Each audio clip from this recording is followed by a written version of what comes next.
Bonjour Flavie, merci de nous recevoir chez toi, en visio. Tu fais partie de l'association d'Enable et voilà, j'avais quelques questions à te poser à ce sujet. Bonjour à toute l'équipe de Gataka, merci. Alors pour démarrer cet entretien, est-ce que tu peux nous te présenter un peu globalement qu'est-ce que tu fais dans la vie et aussi un peu ce que tu fais pour Enable aujourd'hui? Oui, bien sûr. J'ai rencontré Enable en fait aux Handitech Trophy de 2017. C'était la première édition. Maintenant, ça s'appelle la French Care. Mais donc ils ont remporté le premier prix justement pour valoriser l'action du fait qu'ils imprimaient en tout cas, enfin ils impriment toujours des mains en 3D avec des imprimantes, à destination des enfants. C'est des mains qui sont colorées, des mains de super-héros, et c'est pour permettre aux enfants en fait de mieux vivre leur agénésie. Leur agénésie, le fait qu'il leur manque un membre. Après, il y a également des gens qui sont accidentés, qui bénéficient des prothèses d'Enable, mais c'est essentiellement des enfants. À la base, c'était essentiellement des enfants, même si maintenant, c'est diversifié. Toi, tu es bénévole dans l'association, c'est pas ton métier. Oui, oui, c'est sûr. Moi, non, moi, je fais un métier qui est tout autre. Je contrôle les banques et les assurances. Comme tous les bénévoles, en fait, on est quand même 1500 en France, des bénévoles. Mais voilà, tout le monde a un métier à côté. L'objectif, c'est aussi d'offrir les prothèses qu'on imprime en 3D. Et d'offrir votre temps pour ces gens-là. C'est ça. Donc, Flavie, toi, tu as un rôle particulier dans l'association. Tu es certainement la seule bénévole qui a une agénésie de naissance, enfin voilà, qui est née avec une agénésie. Comment ça s'est, enfin voilà, est-ce que tu peux nous parler de l'agénésie, toi, comment tu l'as vécu étant jeune? Oui, donc déjà très bien, parce que quand on a une agénésie, en fait, on apprend à tout faire avec une seule main. Donc c'est pas du tout un problème. Et d'ailleurs, on ne se sent absolument pas handicapé. Moi, j'ai mis peut-être 18 ans à mettre le mot handicapé sur le fait qu'il me manquait une main. Donc on a un schéma corporel qui est naturellement fait comme ça. Donc on ne se sent pas handicapé. Et on le ressent pas avec les yeux des autres, non, cette différence? Alors certains le vivent mal parce que bon, je sais qu'il y a certaines personnes qui sont nées avec une agénésie, ont eu du harcèlement scolaire ou ce genre de choses. Ça n'a pas du tout été mon cas. J'ai eu de la chance, et de toute façon, on se forge un caractère qui va avec notre corps, et avec notre histoire. Donc c'est pas quelque chose de forcément compliqué à vivre. Je sais que ça a été plus compliqué pour mes parents, ça c'est sûr. Et bon, après on apprend à évoluer comme ça, voilà. Évoluer aussi dans le monde du travail, parce qu'au fur et à mesure des années, on prend de l'âge, et c'est sûr que le monde du travail est un petit peu plus cruel finalement que je pense que l'école, parce que à l'école, c'est les enfants, ils vous voient pas avec vraiment une différence. Alors, tu parlais de tes parents. euh, est-ce que, est-ce que toi, tu as, une idée un peu de comment une personne, enfin, un papa ou une maman apprend la génésie de son enfant, comment on vit les choses et comment on s'y prépare pour l'avenir? Est-ce qu'on, voilà, vers qui se tourner? Est-ce qu'il y a un accompagnement dès la naissance par rapport à cet handicap? Non, il y a très peu d'accompagnement. Bon, aujourd'hui un petit peu plus, mais globalement, les parents, surtout s'ils ne sont pas au courant en amont de l'accouchement, on leur donne leur bébé, et ensuite, c'est comme n'importe quel enfant. Ensuite, et on s'occupe de lui de façon normale. Bon, ce qui est bien, c'est que maintenant, aujourd'hui, avec les réseaux sociaux, on peut être au courant aussi. Il y a des centres de référence qui peuvent expliquer quelles sont les prothèses qui peuvent être proposées. Il y a également, il peut y avoir un accompagnement psychologique aussi. Euh, à l'époque où moi, en tout cas, je suis née, c'était pas le cas. Et aujourd'hui, au niveau des échographies, on le sait déjà assez rapidement ou Non, c'est environ 1 sur 2 qui est détecté. Et effectivement, plus la génésie est importante, plus les problèmes sont. Enfin, le problème, enfin, c'est pas un problème d'ailleurs, mais plus le handicap est détecté tôt. Mais après, vous savez, s'il manque des doigts, les bébés souvent ils sont comme ça en fait euh, dans le ventre de la maman. Donc, on peut pas forcément voir s'il manque un pouce, un doigt, une main. C'est pas si encore facile. aujourd'hui, l'échographie n'est pas assez précise pour déceler ces choses-là, quoi. Oui, et puis ça reste aussi, ça reste un métier qui est pas forcément, c'est pas une science exacte non plus. Les échographies, c'est normal, hein. Les bébés au ventre de la maman sont pas toujours, sont pas toujours détectables en fait, tout simplement. Oui, donc, donc tu dis une personne sur deux, donc on le découvre à la naissance, et donc là, c'est aux parents, malheureusement, de se préparer mentalement, psychologiquement, à aller faire des démarches, j'imagine, pour rentrer dans le monde, dans un monde de personnes voilà, non handicapées, quoi.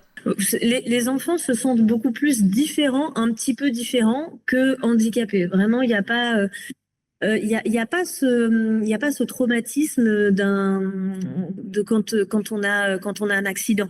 Par exemple, un enfant qui, lui, a un accident, il perd une main, il y a un traumatisme, il y a les douleurs fantômes, par exemple, ce qui n'est pas du tout le cas des enfants qui ont une agénésie. Il n'y a pas de douleur fantôme, c'est juste que le corps est un petit peu différent.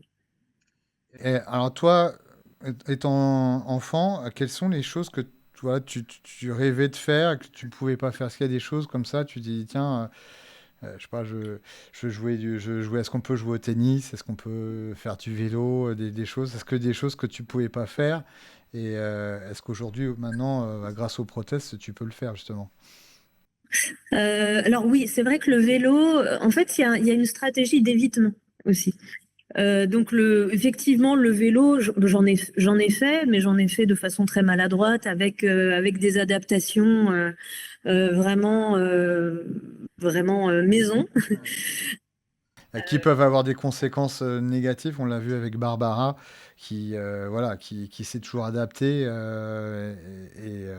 et voilà, ça a apporté des douleurs dans d'autres zones de son corps, quoi. Ça, c'est sûr. Oui, moi, j'ai une légère scoliose, bon, mais c'est pas trop marqué. En tout cas, chez moi, parce que j'ai toujours fait très attention. Et par exemple, plutôt que de faire du ski, j'ai fait du snowboard. Mhm. Voilà, On s'adapte. on s'adapte parce que faire du ski avec un seul bâton, c'est un peu plus compliqué. Ouais, ça déséquilibre. Ce genre de choses, voilà, pareil, faire du vélo, au bout d'un moment, on perd plus facilement l'équilibre. Qu'est-ce qu'il y a d'autre? Il y a beaucoup un problème pour utiliser les poignets, par exemple. C'est bête, mais quand on a quelque chose dans la main, quand on utilise la main handicapée pour ouvrir une poignée, si la poignée elle est ronde, c'est beaucoup plus compliqué. Et donc c'est vrai que, mais on apprend à s'adapter, et puis surtout on adapte aussi l'intérieur de sa maison. Et ça, c'est quelque chose d'hyper important. Mes parents, d'ailleurs, l'ont appris. Je leur ai flingué leur cuisine. Ils avaient une cuisine avec des poignées rondes. Et donc, en fait, plutôt que d'ouvrir avec ma main, en fait, j'appuyais dessus avec mon bras. Et donc, je leur ai cassé toutes les portes. Au fur et à mesure, le frigo, tout. Voilà. Et ils ont fini par changer de cuisine. Bon, après, il y a deux, trois adaptations à faire. Et alors, toi, à quel moment tu as eu tes premières prothèses et qu'est-ce que ça a changé dans ta vie? Oui. En fait, moi, un jour, je me suis fait agresser par une femme. Enfin, agresser, oui. Je me suis fait interpeller par une femme quand j'ai eu mon premier enfant. J'avais 30 ans. 30 ans. Et en fait, elle voulait marcher. Elle apprenait à marcher, ma fille. Elle avait donc 2 ans. Et donc, je poussais la poussette. Et quand on n'a qu'une main, bah, on pousse la poussette avec une main. Mais sauf que j'ai fait traverser ma fille sans lui tenir la main. Et donc la femme, elle m'a interpellée pour me dire que j'étais une mauvaise mère. Ah, il est responsable. Voilà, et c'est là, ça a été le déclic où je me suis dit, je veux avoir une prothèse, en fait, pour pouvoir tenir la main de ma fille tout en poussant une poussette. Et finalement, c'est vraiment c'est cette ce double mouvement qui m'a manqué. Et c'est pour ça que j'ai souhaité avoir une prothèse. Et aujourd'hui, quelles sont les choses que tu ne faisais pas avant, que tu fais grâce aux prothèses? Euh, beaucoup de choses, beaucoup de Beaucoup de choses. choses, ouais. Oui, en fait, les prothèses, il faut pas les voir non plus comme une solution miracle. C'est-à-dire que, par exemple, je ne sais pas mettre mes chaussettes avec une prothèse parce que ça rend un petit peu maladroit. Mais ce que j'adore faire avec ma prothèse, alors c'est un petit peu bête, mais j'aime bien avoir dans les soirées, j'aime bien avoir un petit four et une coupe de champagne en même temps. Ah oui, la classe. Voilà. Parce que sinon, il faut choisir. Quand on n'a qu'une seule main, c'est le petit four ou le champagne. On va pas mettre le petit four dans la poche. C'est Voilà. pas conseillé. Mais globalement, c'est aussi bah, pouvoir tenir la main de ma fille et en même temps faire autre chose. Et puis surtout, maintenant que j'ai 3 enfants, pouvoir tenir la main de 2 filles en même temps, c'est vrai que c'est plus sécuritaire. Voilà. En termes de sport, je voulais vraiment beaucoup faire de la boxe, mais je préfère me préserver parce que quand on n'a qu'une main, c'est plus c'est plus dangereux. C'est plus dangereux et j'essaye surtout de pas me blesser parce que sinon. Je reviens à Barbara, elle, par contre, qui avait cette frustration de ne pas pouvoir jouer d'un instrument et qui participait à des projets musicaux et qu'on la mettait au chant alors qu'elle elle voulait jouer de la basse et la contrebasse. C'est de la Et, contrebasse. ouais, ouais. Et du coup, voilà, ça permet quand même un peu aussi de réaliser des rêves aussi d'enfance et c'est ce Ouais. elle a pu faire. Et Euh, il faut aussi comprendre que quand on a une agénésie, il y a une stratégie d'évitement.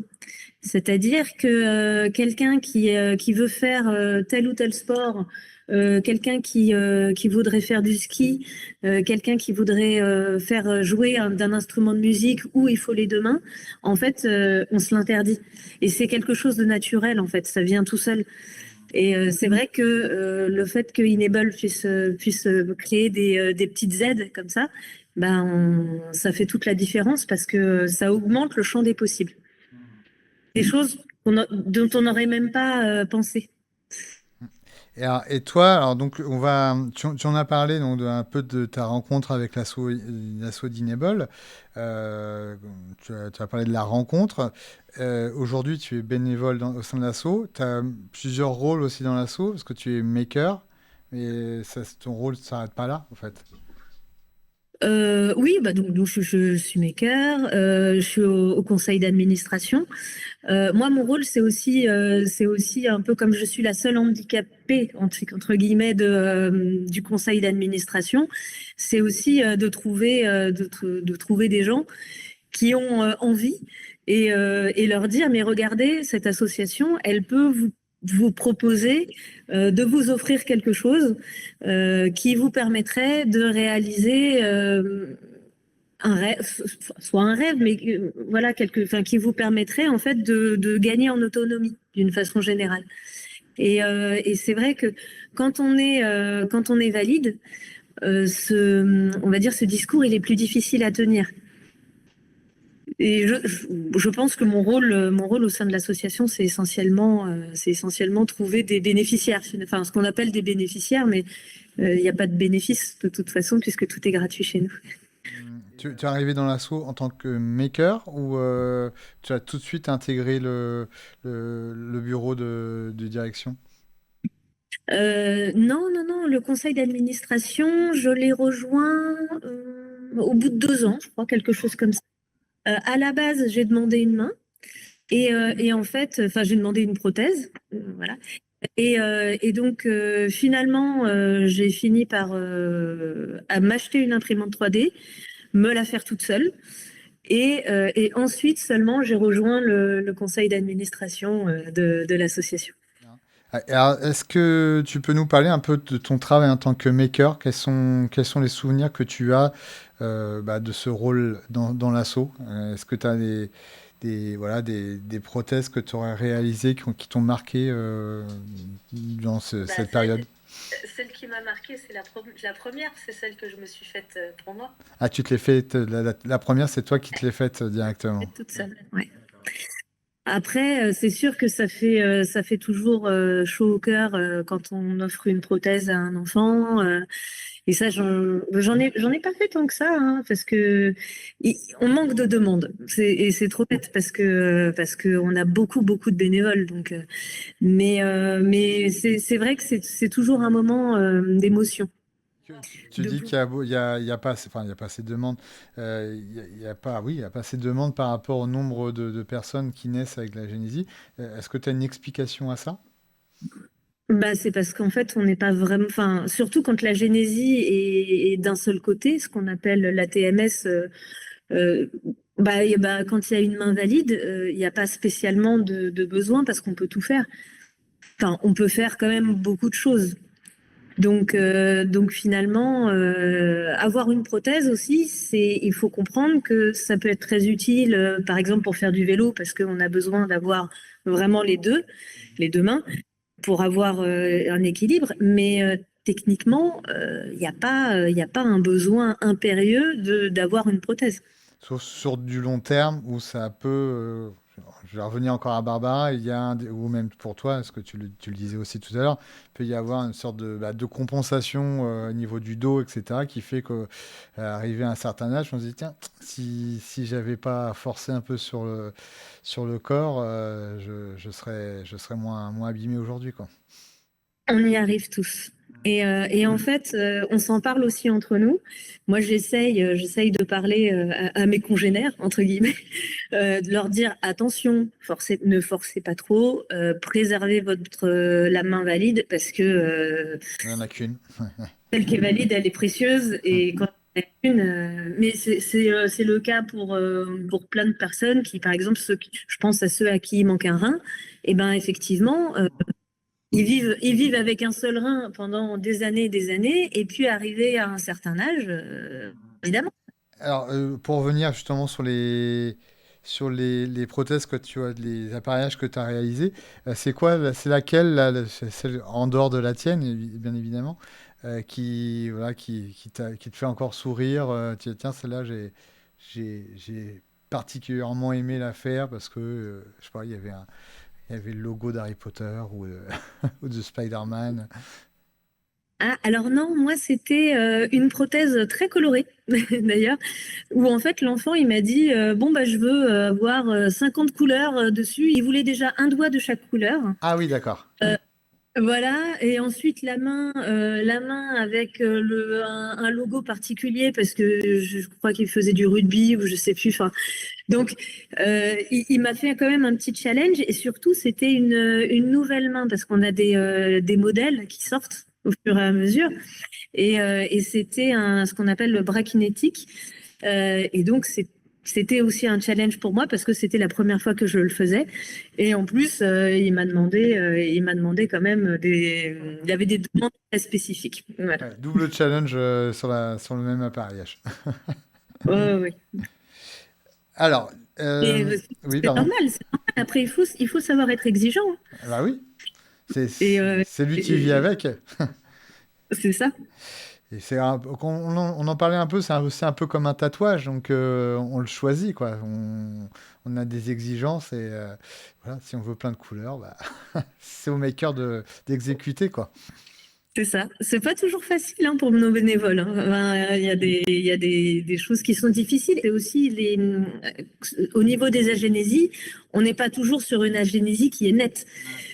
Après, il faut aussi adapter, parfois scanner la main de manière à pouvoir adapter le modèle. S'il y a un pouce et il manque deux doigts, faut vraiment s'adapter. C'est pas quelque chose de facile.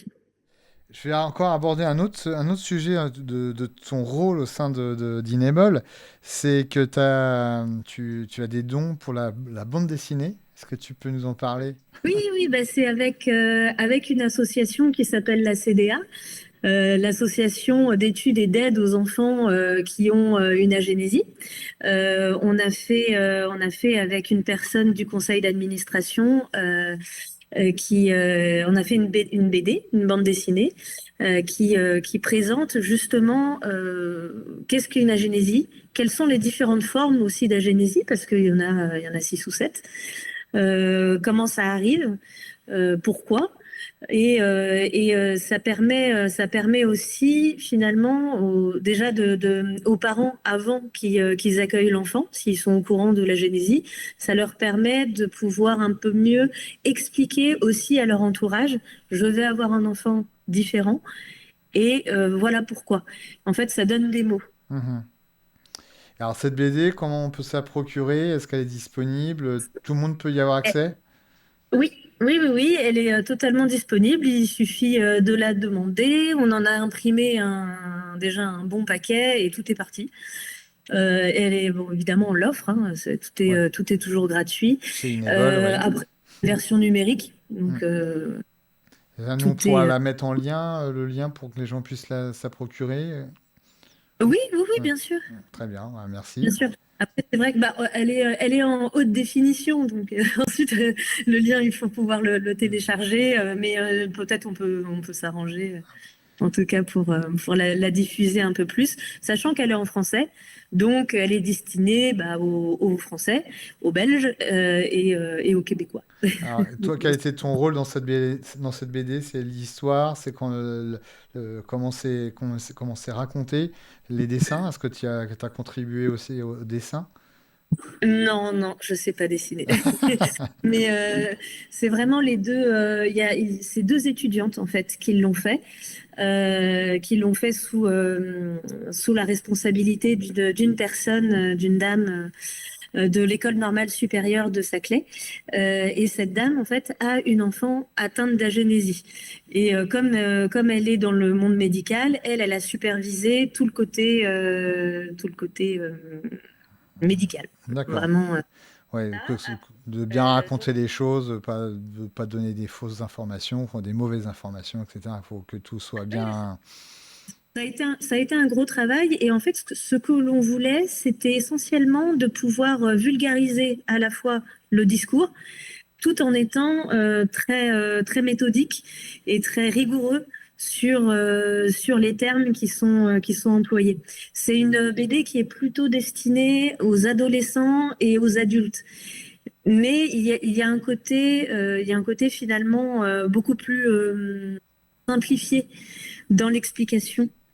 Donc c'est aussi ce qu'on voulait faire pour par exemple un futur parent, quelqu'un qui n'est pas du monde médical, c'est compliqué d'avoir un pavé de 500 pages pour lui expliquer qu'est-ce qu'une agénésie et quels sont les différents types d'agénésie. Finalement, on s'est dit le faire en BD, ça permet d'expliquer plus simplement et puis il y a un côté très ludique. Merci.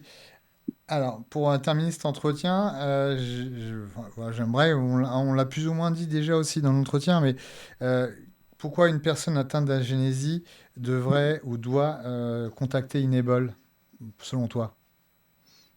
Euh, c'est avant tout si on détecte un besoin. Ce qui est super, c'est aussi que Enable, on a la possibilité de modéliser des nouveaux objets. Et ensuite, tous les nouveaux objets, on les met sur une bibliothèque libre de droit. Donc déjà, il y a il y a un côté assez sympa, puisque quand c'est en open source, n'importe qui sur Terre peut aller télécharger le fichier et le reproduire avec une imprimante 3D. Pourquoi cette personne devrait nous contacter? Juste pour se simplifier la vie. En fait, c'est aussi simple que ça. Et c'est vrai que maintenant, on parle beaucoup de personnes qui ont une agénésie, mais en fait, c'est toute personne qui a un handicap qu'on peut aider. Le handicap visuel, par exemple, c'est super facile avec une imprimante 3D d'aller imprimer des choses en braille. C'est très facile de faire pour toutes les personnes qui sont atteintes de problèmes un peu moteurs au niveau de la main. Et c'est hyper facile. On fait des jetons de caddie, on peut tout faire. Enfin, on fait des aides pour, par exemple, mettre la clé dans la porte.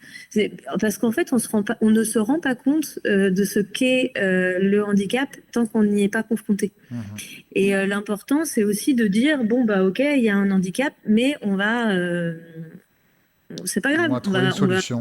Une astuce pour qu'en fait, pour simplifier la vie.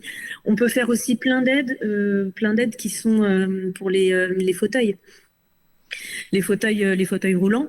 Il y a plein de petits accessoires qu'on peut imprimer très facilement avec une imprimante 3D, qui normalement serait facturée très cher à la personne en situation de handicap, alors que nous, on l'offre et ça coûte même pas, je sais, enfin, ça dépend de l'aide, mais ça coûte vraiment pas cher. Ça peut coûter entre 3 et 10 euros. Enfin, selon la complexité de la chose. Il y a autre que du plastique à intégrer dans la prothèse ou dans l'objet, quoi. J'imagine. Alors oui, c'est ça. Tout ce qu'il faut, c'est aussi le modéliser et le créer. Et c'est vrai que pour ça, on a nos bénévoles qui ont chacun leur talent. Et c'est ça qui est très sympa. Et puis la communauté est énorme aussi. C'est qui fait que les concepts, les maquettes sont sans arrêt réfléchies, repensées pour les améliorer. C'est ça, c'est ça. Et puis surtout, adapter. Ce qui est sympa, c'est que, en fait, quand on est handicapé, il y a la sécurité sociale qui a quelque chose qui a un portefeuille de prise en charge, et il n'y a pas d'adaptation. Alors que nous, au moins, on adapte. On fait les choses correctement. Sans vouloir critiquer la sécurité sociale, on a beaucoup de chance de l'avoir en France, mais... Elle ne peut pas répondre à tous les problèmes. Et il y a aussi le problème de casse. Ça peut casser et l'impact, il est pas le même quand voilà, c'est gratuit et qu'un maker offre la prothèse ou l'objet en question. Il n'y a pas ce rapport avec l'argent. C'est quand même c'est beaucoup plus souple quoi, que remplir des documents, j'imagine, et refaire des demandes, etc. quoi. Vous n'avez pas idée du temps que peut mettre une maison départementale des personnes handicapées pour prendre en charge quelque chose. Ça peut prendre des fois 1 an, 2 ans. Nous, non, on envoie un mail à un maker, le maker, il l'imprime. Ça dépend de l'objet, mais globalement, ça va quand même assez vite. Et en plus, c'est des gens qui font ça aussi sur leur temps privé. Donc, on est beaucoup plus réactif, plus agile en fait. C'est l'agilité de l'association aussi qui m'a beaucoup plu, sachant qu'on est beaucoup et on est répartis sur tout le territoire. Donc il y a toujours quelqu'un qui globalement est à côté de la personne qui fait la demande et qui peut venir se déplacer pour offrir l'objet. Donc là, on parlait évidemment d'Enable, mais aussi Enable 360. Oui. Comment on peut se procurer, justement, comment on peut faire ces demandes c'est via le site internet ou les sites internet? Alors c'est ça, il y a 2 sites internet. On avait un premier site qui était vraiment destiné aux personnes en situation avec une agénésie, atteinte d'agénésie, ce qui est une maladie rare considéré comme une maladie rare. Mais en fait, on a tellement de bénévoles maintenant qu'on a décidé d'actionner justement un deuxième site qui permet vraiment à toute personne en situation de handicap, quel qu'il soit, de pouvoir avoir une bibliothèque en ligne. Et on a un système de panier. Et alors, on a mis pour l'instant, c'est jusqu'à 5 objets. Et on a une centaine d'objets et les gens peuvent dire bon bah voilà, moi je veux ci, je veux ça et ils mettent dans le panier et ensuite on leur donne. Est-ce qu'il y a des dates, des événements importants pour Inable dans les mois qui viennent, et des endroits aussi où on peut te rencontrer partager ton expérience et recevoir des conseils de ta part? Oui, bah nous ce qu'on fait beaucoup c'est les makers faire Mhm. déjà. Ensuite, on fait donc les makers faire, ça existe un peu partout en France. Donc, on demande à nos bénévoles après de tenir un stand justement pour parler de nous. Et le pire, c'est pour trouver des gens qui ont envie de recevoir gratuitement des aides. Donc, c'est le monde à l'envers en fait. Donc, les vrais événements, c'est toutes les makers faire. Là, on a fait la maker faire de Paris, qui est la plus importante de France sans vouloir faire la parisienne. Mais donc il y a ça. Après, non, en événement, bon bah hier il y a eu l'événement de la French Care, donc qui est en fait la continuité de l'Handitech Trophy que l'on a gagné. En événement, après, chaque événement, c'est surtout quand on remet un objet à quelqu'un qui l'a demandé et qui souhaite gagner en autonomie. Finalement, les plus beaux événements, c'est surtout ça. Ah, merci beaucoup Flavie pour toutes ces précisions, ces informations et de partage de ces expériences. Je te souhaite donc un bel été. On y arrive Merci. tout doucement et à très bientôt, sûrement dans une Maker Faire ou ailleurs pour parler d'Inable. Merci C'est beaucoup. ça. Merci Gataka Studio. À bientôt. À bientôt, au revoir.